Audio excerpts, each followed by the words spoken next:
Friends, Canada is facing an important moment.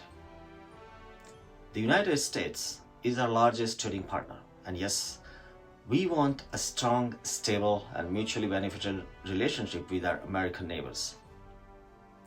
But we also have to recognize something very important. Canada has already worked hard to find a deal. Our government has made concessions. Our negotiators have been at the table.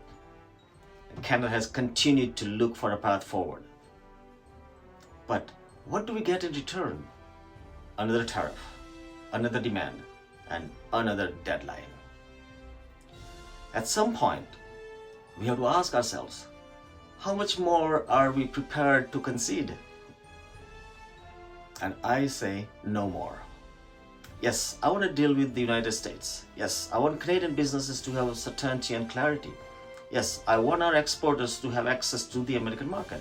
And yes, I want Canadian workers and families protected. But at what cost? We are a sovereign nation of more than 40 million people. And this is a time for Canadians to stand together, to stand behind our Prime Minister and our negotiating team, and give them the freedom to negotiate without being pressured by every deadline or every new demand. Yes, tariffs can hurt Canadians, and there is no point pretending otherwise. But let's remember, trade works both ways. American businesses and American consumers also depend heavily on Canadian products, resources, and supply chains. Tariffs create cost and uncertainty on both sides of the border.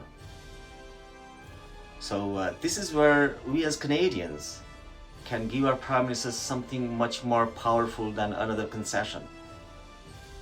We can give him the strength of a united Canada. Prime Minister, Canadians are telling you, negotiate hard, protect Canada's interest, stand up for Canadian workers and businesses, and don't concede simply because there is another deadline. If we have to absorb some short-term economic pain to protect Canada's long-term interest, so be it. So be it. Because sometimes protecting the long-term future of a country requires us to endure some short-term difficulties. And if this is what it takes, we are prepared to stand together and do it. Because Canada is not negotiating as a subordinate.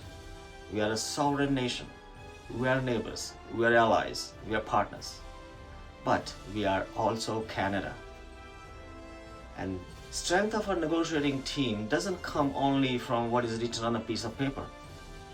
It comes from more than 40 million Canadians standing behind them. So today my message is simple. Canada first. Canadians always. Negotiate from the strength. We want a deal, but we want a fair deal. And if we stand together, if Canadians stand behind our negotiating team, we give Canada the strongest negotiating position possible. Because ultimately, this isn't about one political party. It isn't about left or right. It is about Canada. And when Canada's interests are on the table, we should stand together. Canada is worth standing up for. Long live Canada.